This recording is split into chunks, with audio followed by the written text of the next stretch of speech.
Frères et sœurs de l'émission La manne du ciel. La manne jaillit toujours abondamment du ciel et nous donne la vie de notre Seigneur Jésus-Christ. Sans cette manne, nous ne sommes rien du tout. Car sans la vie de notre Seigneur Jésus-Christ, nous ne pouvons jamais devenir lumière du monde. Et notre lumière doit luire devant tous les hommes, afin qu'ils voient nos bonnes œuvres et qu'ils glorifient notre Père qui est dans le ciel.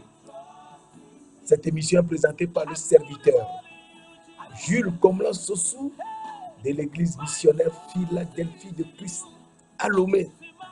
Et nous sommes très heureux de partager ces instants de joie et de bonheur avec toi, mon frère, ma soeur, afin que nous soyons élevés dans la parole de Dieu et que nous sachions pourquoi nous sommes sur la terre.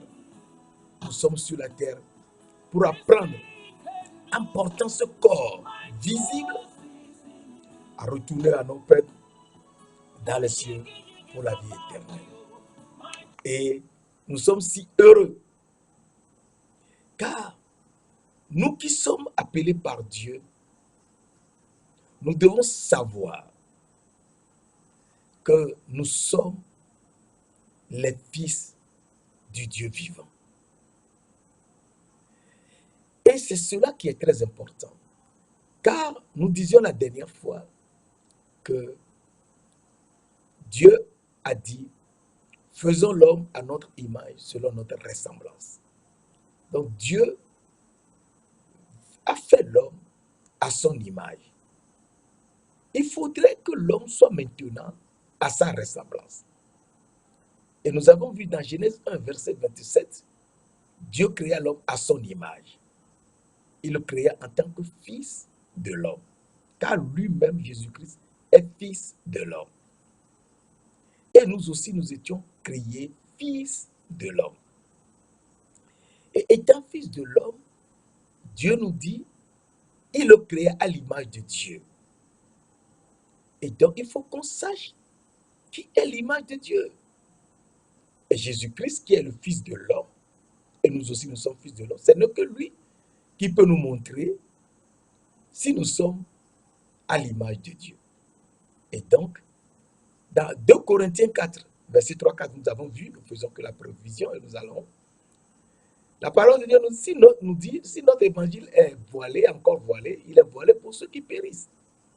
Pour les incrédules, dont le Dieu de ce siècle a aveuglé l'intelligence, afin qu'ils ne puissent pas briller la splendeur de la gloire de l'évangile de Christ, qui est l'image de Dieu. Donc Jésus-Christ est l'image de Dieu. Si Jésus-Christ est l'image de Dieu, eh bien, ce n'est que lui qui est l'image de Dieu qui peut nous rendre l'image de Dieu. Eh bien, Jésus-Christ est un avec le Père. Moi et le Père, nous sommes un. Et lui qui est un avec le Père nous dit, dans Jean 10, verset 30, moi et le Père, nous sommes un. Dans Jean 10, verset 36, il nous dit, si celui que le Père a sanctifié et envoyé dans le monde, vous lui dites qu'il a blasphémé, et cela parce que j'ai dit, je suis le Fils de Dieu. Donc Jésus-Christ lui-même a dit, je suis le Fils de Dieu. Lui qui est un avec le Père, il dit qu'il est le Fils de Dieu. Donc, Jésus-Christ veut nous montrer que être l'image de Dieu, c'est être un avec Dieu et être l'image et être le Fils de Dieu. Et donc, nous voyons qu'il faut que nous soyons fils de Dieu pour comprendre ce que c'est que être l'image de Dieu. Et à ce niveau, nous voyons que la parole de Dieu nous dit dans Romains 8, verset 14, car ceux qui sont conduits, tous ceux qui sont conduits par l'Esprit de Dieu sont fils de Dieu. Et donc, il faudrait que le Saint-Esprit nous conduise, que l'Esprit de Dieu nous conduise, afin que nous soyons fils de Dieu. Et à ce niveau, nous voyons que si nous ne sommes pas conduits par l'Esprit de Dieu, nous ne pouvons jamais être fils de Dieu. Et la parole de Dieu nous dit, dans Jean 10, versets 2 à 4, que Et c'est très important, il faut qu'on le lise dans Jean 10, versets 2 à 4. Mais celui qui entre par la porte est le berger des brebis. Est le berger des brebis. Verset 3. Le portier lui ouvre et les brebis entendent sa voix. Il appelle par leur nom ses brebis et il les conduit. Et il appelle par leur nom les brebis qui lui appartiennent et il les conduit dehors. Verset 4. Lorsqu'il a fait sortir toutes ses propres brebis, il marche devant elles et les brebis le suivent. Donc, nous comprenons que si le berger conduit ses propres brebis et qu'il leur a ouvert la porte qu'il est lui-même, et il est le portier lui-même, eh bien, il est le berger qui conduit ses propres brebis. Alors, quand la parole de Dieu nous dit, dans Romains 8, verset 14, car tous ceux qui sont conduits par l'Esprit de Dieu sont fils de Dieu, nous comprenons que c'est l'Esprit de Dieu qui est le berger et qui nous conduit, nous les brebis. À partir de là, nous savons que si nous sommes conduits par l'Esprit de Dieu, nous sommes fils de Dieu. Et donc, il faut croire. Il faut croire au Seigneur Jésus-Christ, avoir la foi en Jésus-Christ pour demeurer effectivement fils de Dieu. Et à ce niveau, nous voyons que Éphésiens nous dit, dans Galates 3, nous lisons Galates 3 plutôt, dans Galates 3, verset 26, car vous êtes tous fils de Dieu par la foi en Jésus-Christ. Donc ce n'est que par la foi en Jésus-Christ que nous sommes fils de Dieu, oui. Donc il faut croire en Jésus-Christ pour être fils de Dieu. Et ce n'est pas de l'amusement. Si tu ne crois pas en Jésus-Christ, le Seigneur de gloire, le Tout-Puissant, l'Éternel des armées, si tu ne crois pas en lui, tu ne peux jamais être fils de Dieu. Et donc à partir de là, nous savons que nous devons le croire, le suivre et être véritablement des fils de Dieu. Et étant fils de Dieu, en le suivant, eh bien, nous savons que la parole de Dieu nous dit que Jésus-Christ a manifesté quelque chose pour que nous soyons véritablement les fils de Dieu. Il a montré quoi? Et c'est cet aspect que nous verrons aujourd'hui et nous évoluerons. Dans Matthieu 16,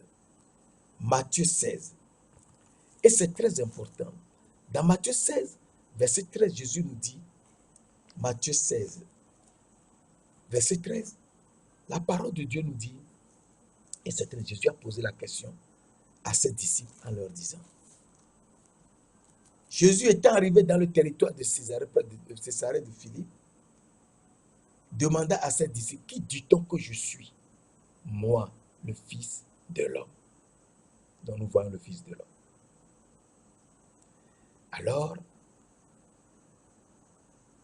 ils répondirent, les uns disent que tu es Jean-Baptiste, les autres Élie, les autres Jérémie ou l'un des prophètes. Et vous, leur dit-il, qui dites-vous que je suis? Jésus lui-même pose la question à ses disciples, leur demande, qui dites-vous que je suis? Alors Pierre a eu la révélation. Et Pierre a dit, Simon Pierre répondit, tu es le Christ, le Fils du Dieu vivant. Tu es le Christ, le Fils du Dieu vivant.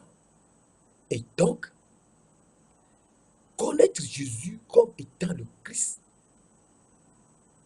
le Fils du Dieu vivant, eh bien, cela veut dire que lui qui est venu sur la terre et qu'on a cloué à la croix à Golgotha, lui qui a versé son sang sur, étant à la croix, a versé du sang et de l'eau pour nous laver, eh bien, s'il nous lave, nous devons savoir qu'il veut faire de nous des gens autres que nous étions auparavant. Eh bien, s'il nous lave avec son sang, il veut que nous devenions comme il est. Alors, dans Jean, nous lisons dans Jean 19, dans Jean 19, verset 33-34, la parole de Dieu nous dit, s'étant approché de Jésus et le voyant déjà mort, ils ne lui rompirent pas les jambes. Tout comme on l'avait dit dans Exode 12, verset 46, et dans Nombre 9, verset 12. Mais un des soldats lui perça le côté avec sa lance. Et aussitôt il sortit du sang et de l'eau. Et donc nous comprenons que à la croix, Jésus a versé du sang et de l'eau, étant seulement dans son petit slip à la croix. Il a versé du sang et de l'eau pour nous laver. Il nous lave, lui qui est l'agneau de Dieu, étant à la croix,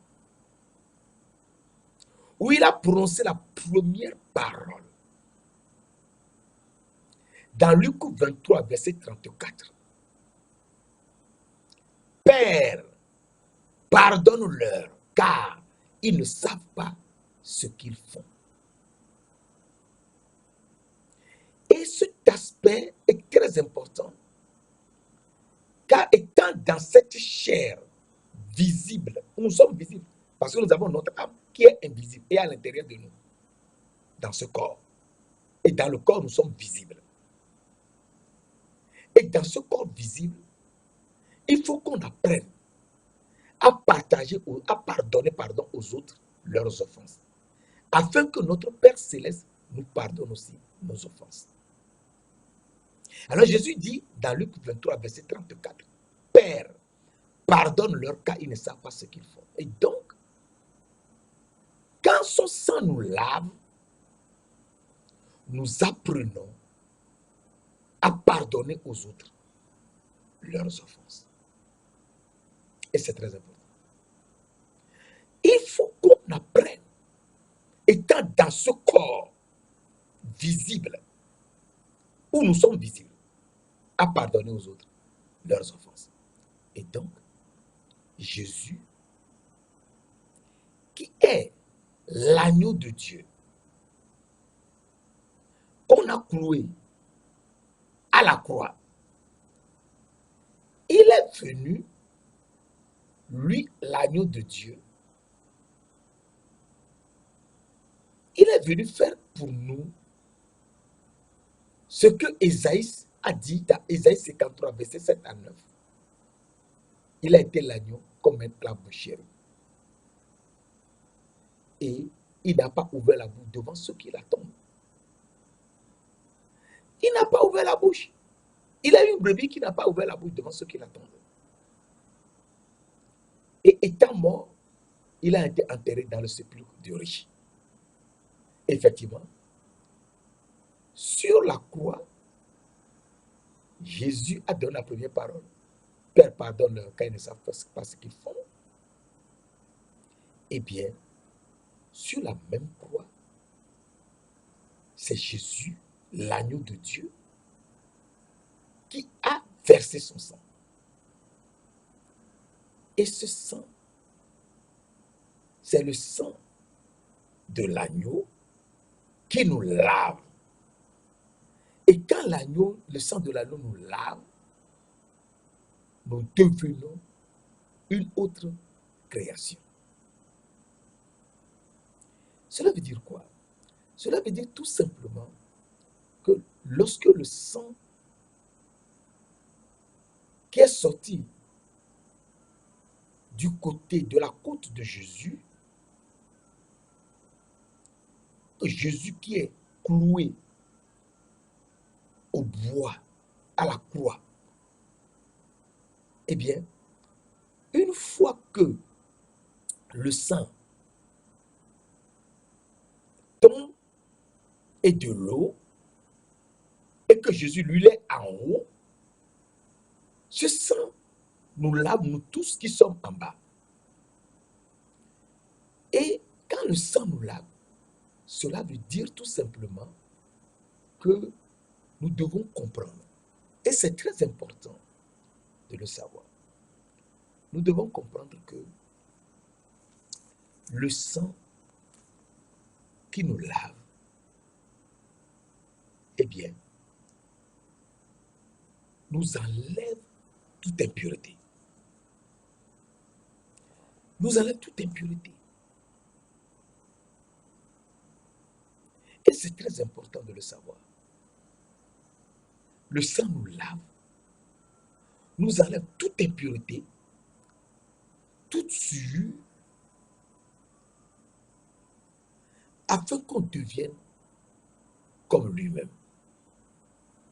Alors nous lisons dans Galates 3, verset 27, nous avons lu tout à l'heure verset 26. Dans Galates 3, verset 27, la parole de Dieu nous dit, et c'est très important, la parole de Dieu nous dit, vous tous qui avez été baptisés en Christ, vous avez revêtu Christ. Donc si nous avons été baptisés en Christ, cela veut dire que nous avons revêtu Christ. Comment sommes-nous baptisés en Christ? Eh bien, la parole de Dieu nous dit, et c'est très important, baptisés en Christ. La parole de Dieu nous dit dans Matthieu 3, verset 11, que lui, Jésus-Christ, nous baptisera du Saint-Esprit et de feu. Lui, Jésus-Christ, nous baptisera, c'est-à-dire nous immergera dans le Saint-Esprit et dans le feu. Donc le Saint-Esprit demeurera non seulement en nous, mais sera en nous. Nous baptise dans le Saint-Esprit et dans le feu. Alors, si nous sommes baptisés dans le Saint-Esprit, eh bien, il faut qu'on comprenne que nous sommes une autre personne. Oui, nous sommes une autre personne. Car la parole de Dieu nous dit dans Apocalypse 3, verset 18, nous sommes baptisés dans le Saint-Esprit et dans le feu. Qu'est-ce que cela fait? Qu'est-ce que cela nous fait exactement? Étant baptisés dans le Saint-Esprit et dans le feu. Et mes frères, mes sœurs, eh bien, je te conseille, Apocalypse 3, verset 18, Apocalypse 3, verset 18, je te conseille d'acheter de moi de l'or éprouvé par le feu. Donc, l'or qui est éprouvé par le feu, il faut savoir que l'or est brûlé dans le feu et tout ce qui est noirceur, souillure, est complètement enlevé. Toute noirceur est complètement enlevée. Et nous devenons riches. En parole de Dieu, si nous sommes baptisés en Christ, ce que nous sommes sur cette terre de l'or, où il y a encore des aspérités en nous, de la noirceur en nous, eh bien, toute une noirceur sort et notre or devient pur. Et nous sommes riches en parole de Dieu. Mais ce n'est pas fini. Jésus-Christ nous revêt de lui-même. Car tous ceux qui sont baptisés en Christ ont revêtu Christ. Donc Jésus-Christ lui-même nous revêt de lui-même. Tu comprends ça? Nous sommes revêtus de Christ.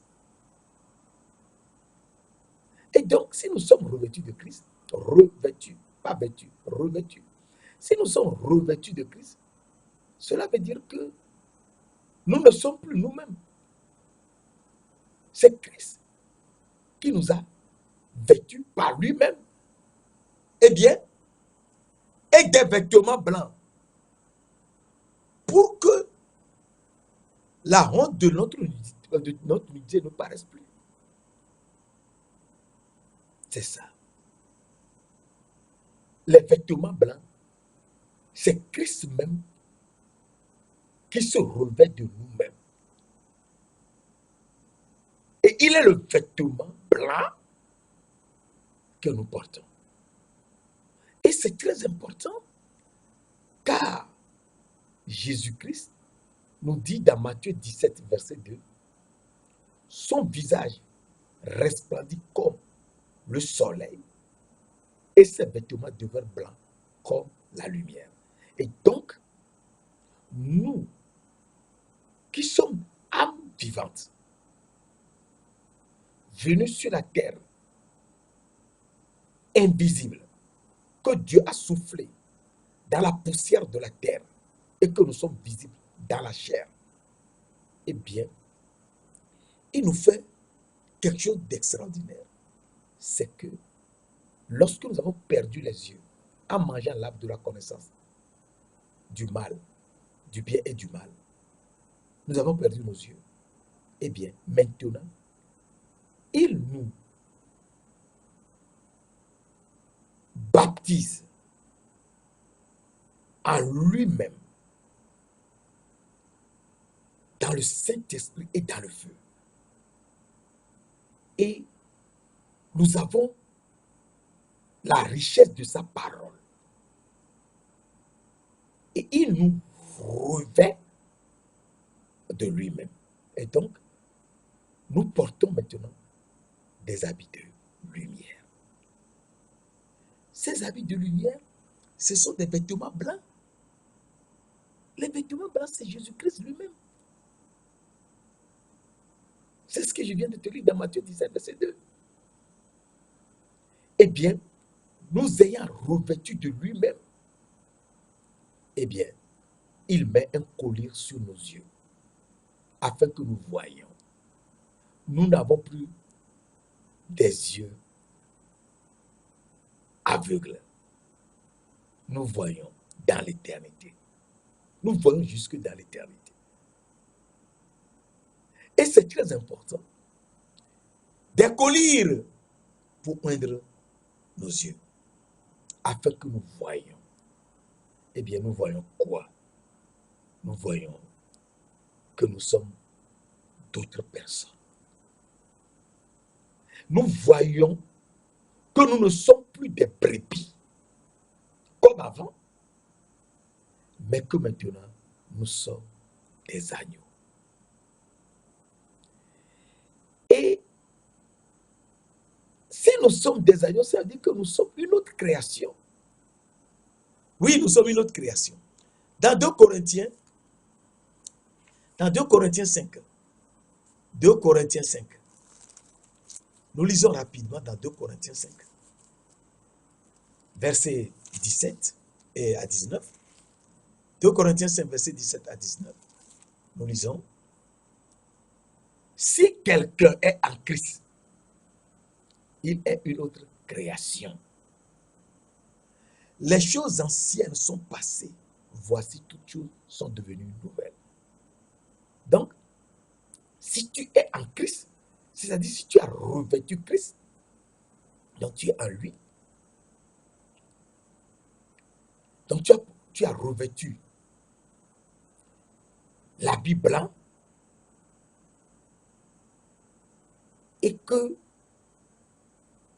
tes yeux sont oints par un collier que le Christ même nous donne, eh bien, tu vois que tu es une autre création. Pas créature, une autre création. Les choses anciennes, ce que tu étais, ce que tu as toujours été, passe. Je suis ceci, j'ai été cela, tout ça passe. Toutes choses sont devenues nouvelles. Et tout cela vient de verset 18, et tout cela vient de Dieu qui nous a réconciliés avec lui-même par Christ. Et qui nous a donné le ministère de la réconciliation. Eh bien, tu es une autre création. Et si tu es une autre création, il faut savoir que c'est Dieu qui t'a donné cela. C'est un don de Dieu. Et maintenant, tu as reçu le ministère de la réconciliation. Cela veut dire quoi? Cela veut dire qu'il faut aller parler aux gens, d'être réconcilié avec Dieu, de revenir à Dieu, qui nous a créés comme lui-même, âme vivante, invisible, et qui nous a soufflé dans la poussière de la terre, nous sommes visibles. Et lui-même est venu sur la terre, il est visible également. Jésus est venu sur la terre, visible. Tout le monde l'a vu. Et donc, verset 19, car Dieu était en Christ, réconciliant le monde avec lui-même, en imputant point aux hommes leurs offenses. Il a mis en nous la parole de la réconciliation. Donc, il faut que tu sois réconcilié avec Dieu. Et tu deviendras une nouvelle création. Il faut laisser les choses anciennes. Celui-là me doit de l'argent. Celui-là me doit me fait des problèmes. Ah, je ne suis pas d'accord avec lui. Non. Il faut pardonner à tout le monde. C'est ça, pardonner. Tu deviens une autre création. Pardonne. Moi aussi, je n'ai qu'à pardonner. Celui qui m'a fait du mal, il faut que je pardonne. Parce que si tu n'es pas une autre création, tu ne peux pas pardonner. Mais une fois que tu sens la force en toi de pardonner à ceux qui t'ont fait du mal, eh bien, il faut savoir que tu es une autre création. C'est très important. Et à partir de là, eh bien, tu deviens comme une autre création. Donc tu deviens comme le Seigneur Jésus-Christ qui est l'agneau de Dieu. Tu deviens comme lui qui est l'agneau de Dieu. Et tu es ressuscité avec lui. Et étant ressuscité avec lui, tu vas prêcher la parole partout. C'est ça que je t'avais lu dans Matthieu 27, verset 53, 52, 53. Quand Christ était mort et que son sang est versé, eh bien, les âmes ont repris vie. Mais n'étaient pas sortis du tombeau. Et lorsque Jésus-Christ est sorti le troisième jour, est ressuscité le troisième jour, est sorti du tombeau, les âmes sont sorties en tant que corps visible maintenant et sont entrés dans la ville. Et tout le monde les a vus. Ils sont entrés dans la ville, les âmes invisibles, qui étaient ressuscités mais n'étaient pas sortis du tombeau, et qui sont sortis du tombeau après la résurrection de Christ, Matthieu 27, verset 52, 53, et qui sont sortis du tombeau après la résurrection, ils sont maintenant visibles. Ils sont des corps visibles. Ils sont entrés dans la vie, ils sont apparus à beaucoup de personnes. Mais ils sont apparus à beaucoup de personnes. Eh bien, il faut comprendre par là que s'ils sont apparus à beaucoup de personnes, cela veut dire tout simplement que, eh bien, ils prêchaient la parole. Apparus à beaucoup de personnes. S'ils sont apparus à beaucoup de gens, c'est qu'ils prêchaient la parole. C'est très important. Ils sont apparus à beaucoup de personnes. Cela veut dire que, étant ressuscités avec Christ, ils prêchaient la parole. Oui, je te montre cela et nous avançons. Dans Éphésiens 2, nous voyons d'abord Éphésiens 1, verset 20. Dieu a déployé l'efficacité de sa force en Jésus-Christ en le ressuscitant des morts et en le faisant asseoir à sa droite dans les lieux célestes. Donc, il a ressuscité Jésus-Christ des morts. Et dans Éphésiens 2, verset 6-7, il faut suivre. Il a fait quelque chose pour nous qui sommes ressuscités avec lui. Éphésiens 2, verset 6, il nous a ressuscités ensemble. Voilà le secret. Ton âme est ressuscitée. Mon âme aussi est ressuscitée. Il nous a ressuscités ensemble. Et nous a fait asseoir ensemble dans les lieux célestes en Jésus-Christ. Donc nous sommes ressuscités avec Jésus-Christ. Le troisième jour, c'est ça. Et il nous a fait asseoir ensemble avec Jésus-Christ dans les lieux célestes. À sa droite, bien sûr. Et nous comprenons que nous sommes une autre personne dont notre âme, aujourd'hui, va tranquillement dans les cieux des cieux. Et elle est assise avec Jésus-Christ dans les lieux célestes. Oui, c'est ce que la parole dit. Il nous a ressuscités. On n'a pas dit il nous ressuscitera. On a dit il nous a ressuscités et nous a fait asseoir ensemble dans les lieux célestes en Christ. Il nous a ressuscités ensemble et nous a fait asseoir ensemble dans les lieux célestes en Jésus-Christ. Donc, ensemble, ça veut dire avec Jésus-Christ. Eh bien, notre âme va dans les lieux célestes. Oui, notre âme va dans les lieux célestes et s'assoit à la droite de Dieu en Jésus-Christ. Oui, nous sommes aujourd'hui en Jésus. Parce que c'est de Jésus-Christ que nous sommes sortis. Âme vivante de son propre sang. Avant la fondation du monde. Afin de montrer dans les siècles à venir l'infinie richesse de sa grâce. Par sa bonté envers nous en Jésus-Christ. Et donc, nous comprenons que ressusciter avec Christ, eh bien, nous sommes une autre création. Oui, les choses anciennes sont passées. Voici, toutes choses sont devenues nouvelles. Et donc, nous sommes comme Jésus-Christ. Oui, Jésus-Christ est qui? Jésus-Christ est l'agneau de Dieu. Il est l'agneau de Dieu. C'est de son sang que nous sommes sortis en tant qu'âme invisible. Et aujourd'hui, dans ce corps visible, fait de la poussière de la terre, eh bien, il nous a lavé avec son propre sang Et le sang nous a rendus riches en parole de Dieu. Nous a baptisés.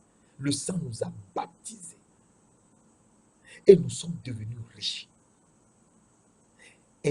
Parce que la parole de Dieu nous disait tout à l'heure, je te conseille d'acheter de moi de l'or éprouvé par le feu, afin que tu sois riche. Nous sommes riches en parole de Dieu. Et nous avons revêtu Jésus-Christ, l'habit blanc. Et nous ne serons plus jamais nus.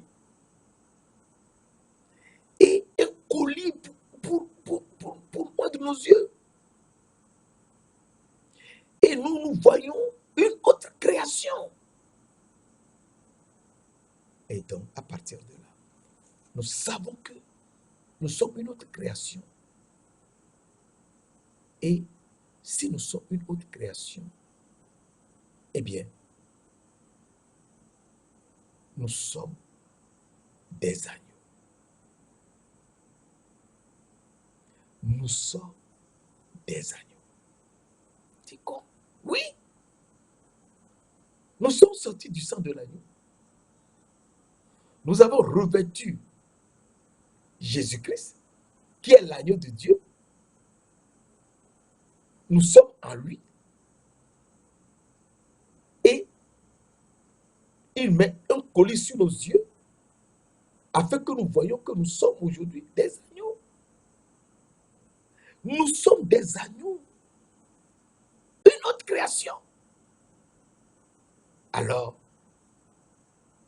la parole de Dieu nous dit, dans Jean 21, verset 15, Dieu parle, Jésus parle. Après sa résurrection, il a parlé à Pierre. Dans Jean 21, verset 15, après qu'ils eurent mangé, Jésus dit à Simon Pierre, Simon, fils de Jonas, m'aimes-tu plus que de même ceux-ci? Simon répondit, oui Seigneur, tu sais que je t'aime. Jésus lui dit, nous sommes dans Jean 21, verset 15, Jésus lui dit, paie mes agneaux. Alors que dans le verset 17 et 18, il a dit, paie mes brebis, paie mes brebis. Donc, paie mes agneaux, dans toute la Bible, ce n'est qu'à cette seule partie que ça se trouve. Donc, Jésus étant l'agneau de Dieu, toi qui l'as transformé en une nouvelle création, tu n'es plus brebis que le Saint-Esprit conduit et marche devant toi et tu le suis. Mais aujourd'hui, tu comprends que le Saint-Esprit a fait de toi son temple et que tu es le temple de Dieu. Si le Saint-Esprit a fait de toi le temple de Dieu, eh bien, tu dois savoir, et c'est très important, que 2 Corinthiens 6, verset 16, nous dit, 2 Corinthiens 6, verset 16, tu dois savoir que quel rapport y a-t-il entre le temple de Dieu et les idoles? Tu es le temple de Dieu. Car nous sommes le temple du Dieu vivant. Comme Dieu l'a dit, j'habiterai, je marcherai au milieu d'eux. Je serai leur Dieu, ils seront mon peuple. Aujourd'hui, il faut savoir que tu es agneau de Dieu et que tu es le peuple de Dieu. Personne ne peut plus te comprendre.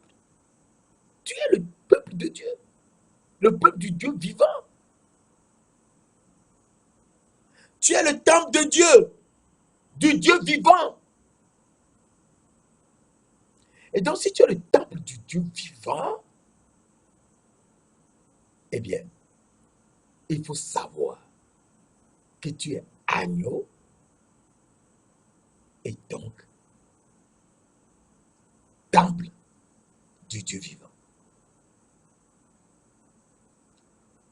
Et si tu es le temple du Dieu vivant,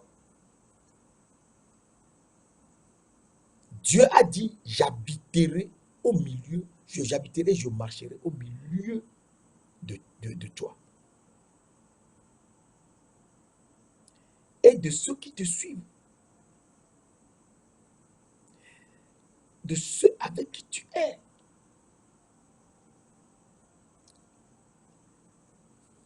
Et Dieu dit, je serai leur Dieu et ils seront mon peuple.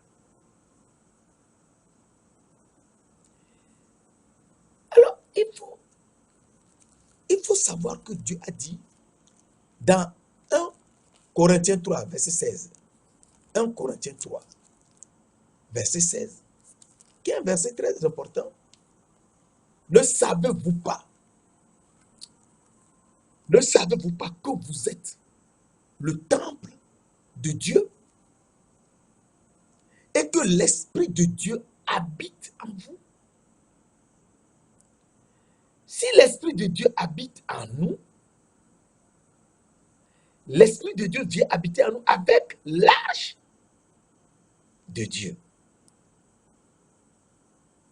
L'Esprit de Dieu vient habiter en nous avec l'arche de l'Alliance, l'arche de sa majesté.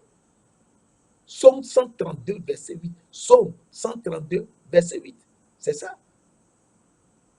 L'Esprit de Dieu vient habiter en nous avec l'arche de sa majesté. Et étant venu en nous avec l'arche de la majesté de Dieu, eh bien, nous sommes le temple du Dieu vivant.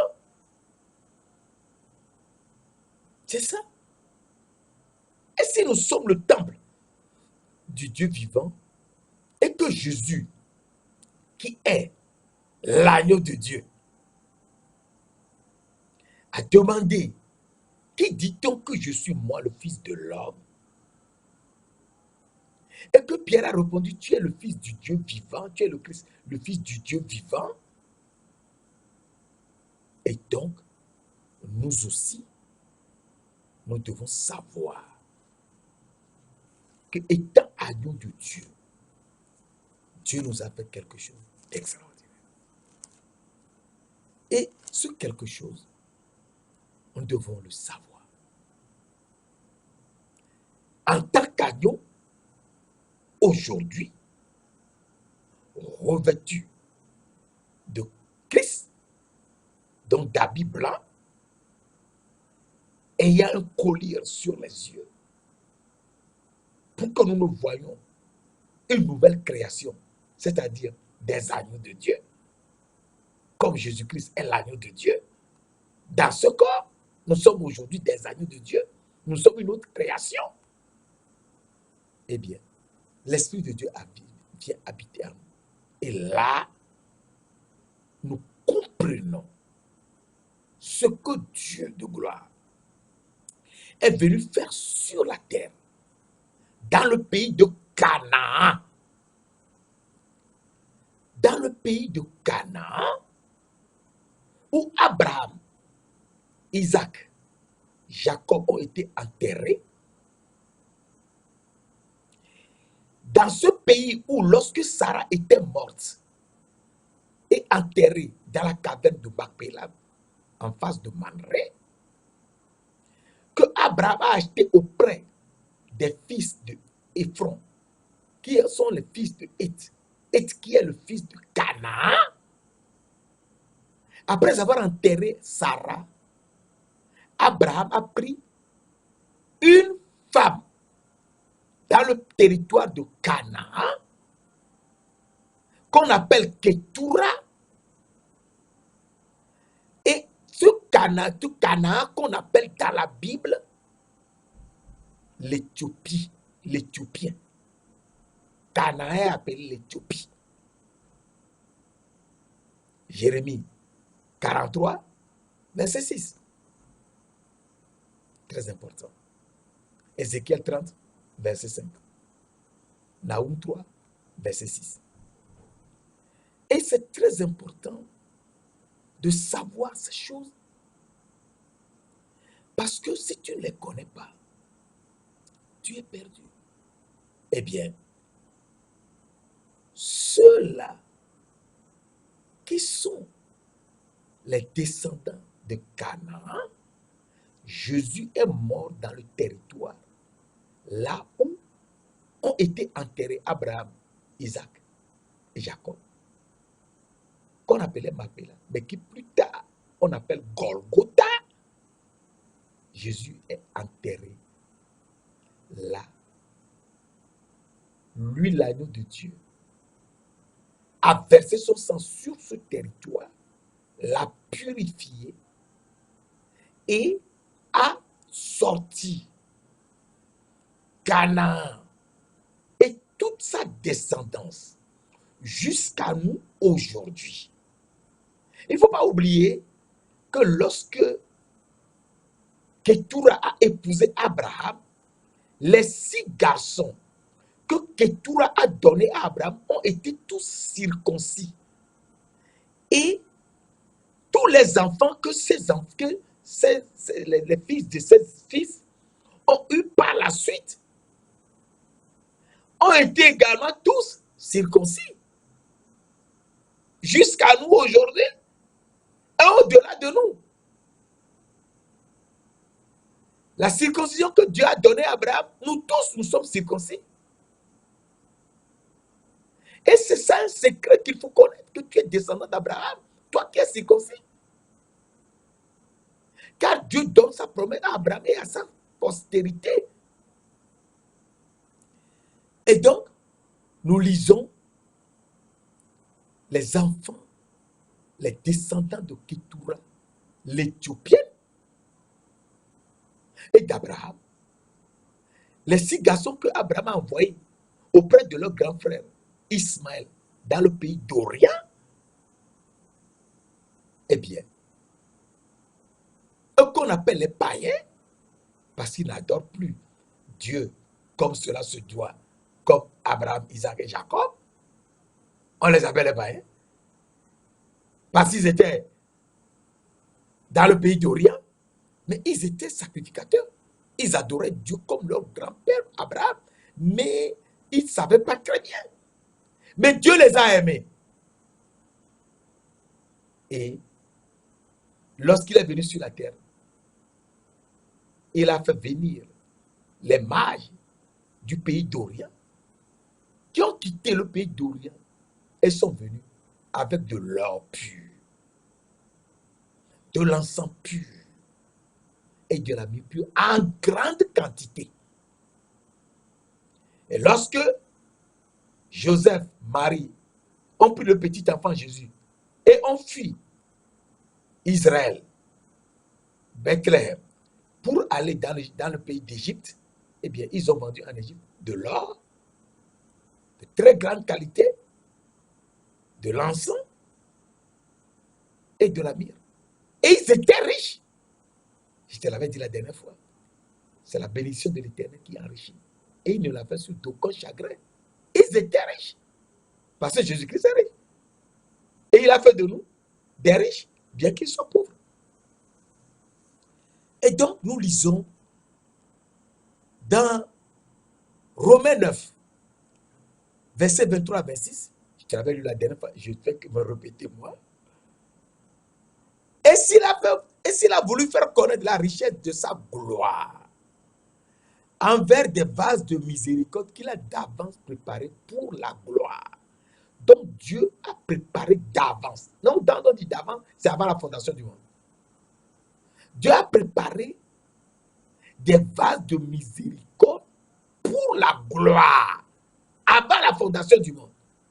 Donc ce n'est pas d'aujourd'hui. Ce que Dieu, lui, l'a fait avant la fondation du monde, qui peut supprimer cela? Verset 24. Nous sommes dans Romains 9. Ainsi nous a-t-il appelés, non seulement d'entre les Juifs, mais encore d'entre les païens, mais encore d'entre les païens. Selon qu'il est dit dans Osée, j'appellerai mon peuple celui qui n'était pas mon peuple. Ah. Donc celui qu'on n'appelait pas le peuple de Dieu, Dieu lui-même veut l'appeler son peuple. Qui va dire non? Celui que Dieu appelle son peuple, qui peut dire non? J'appellerai mon peuple celui qui n'était pas mon peuple. Et bien-aimée, celle qui n'était pas la bien-aimée. Donc, la bien-aimée de Dieu, celle qu'il aime et qu'il veut épouser. J'appellerai bien-aimée celle qui n'était pas la bien-aimée, celle qu'on ne considérait pas, qui n'était pas la bien-aimée, et qu'on chassait de loin. Et là où on leur disait, vous n'êtes pas mon peuple, ils seront appelés fils du Dieu vivant. Et là où on leur disait, vous n'êtes pas le peuple de Dieu, vous n'êtes rien, vous êtes des païens, vous n'êtes pas d'Israël. Or, Israël, c'est le pays de Canaan. Ça aussi, beaucoup de gens ne savent pas. Vous n'êtes pas mon peuple. Ils seront appelés fils du Dieu vivant. La bien-aimée sera appelée fils du Dieu vivant. Eh bien, nous comprenons que les fils du Dieu vivant sont les païens, ceux-là qui ont été baptisés du Saint-Esprit et de feu, qui sont baptisés en Christ et qui ont revêtu Christ, l'habit blanc, et à qui on a mis un collier sur les yeux pour qu'ils voient qu'ils sont non plus des brebis, mais des agneaux, et qu'ils sont l'épouse de l'époux pour la vie éternelle. Eh bien, ce sont les païens que Dieu connaissait avant la fondation du monde. Je te répète, et nous allons la faire. Et s'il a voulu faire connaître la richesse de sa gloire, envers des vases de miséricorde, qu'il a d'avance, avant la fondation du monde, quand on dit d'avance avant la fondation du monde, qu'il a d'avance préparé pour la gloire. Donc ce sont les vases de miséricorde qui sont les païens, qui sont préparés pour la gloire. Donc ce sont les païens que Dieu a préparés avant la fondation du monde pour la gloire. Ce sont eux qui auront la gloire de Dieu. Oui. Selon qu'il le dit dans Osée, j'appellerai. Non, ainsi nous a-t-il appelé non seulement d'entre les Juifs, mais encore d'entre les païens. Selon qu'il est dit dans Osée, j'appellerai mon peuple celui qui n'était pas mon peuple. Et bien-aimé, celle qui n'était pas la bien-aimée. Et là où on leur disait, vous n'êtes pas mon peuple, vous n'êtes pas le peuple de Dieu, ils seront appelés fils du Dieu vivant. Et donc, les fils du Dieu vivant sont les agneaux. Alléluia. Sont les agneaux. Ceux qui sont de nouvelles créations et qui ont leur complètement purifié et qui sont riches à la parole de Dieu, qui ont revêtu Jésus-Christ, l'habit blanc, et qui voient les choses comme des agneaux. Autrement, eh bien, étant agneau dans le corps visible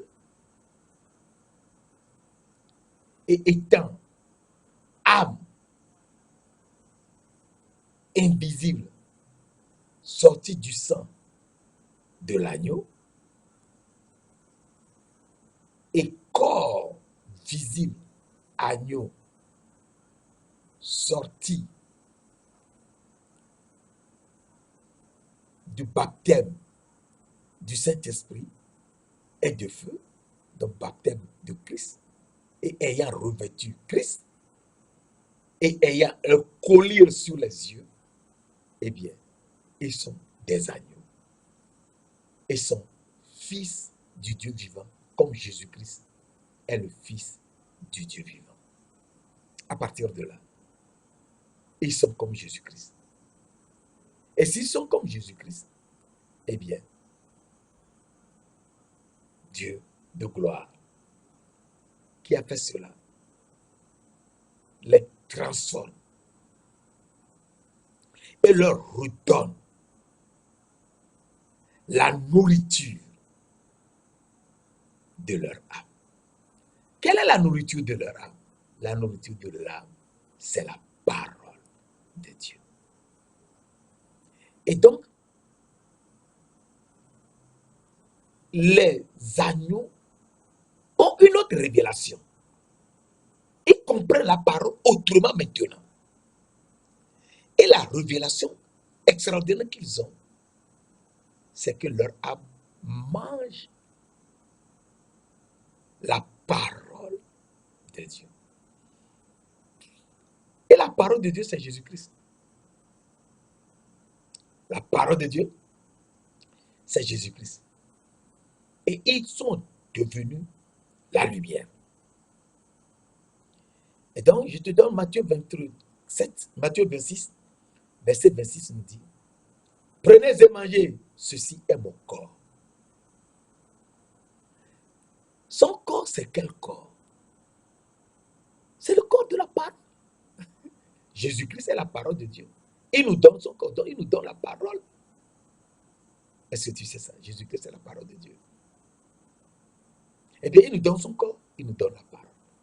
Et ayant la parole, il faut savoir qu'ayant la parole, nous sommes en paix. Et son sang nous lave de toute malédiction. De la malédiction de la loi.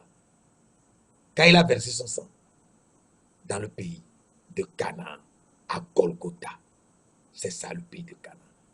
Et tous ceux qui sont Canaan, la postérité de Canaan, jusqu'à nous, et au-delà de nous, jusque dans les 1000 ans à venir, eh bien, nous sommes tous lavés de la malédiction de la loi.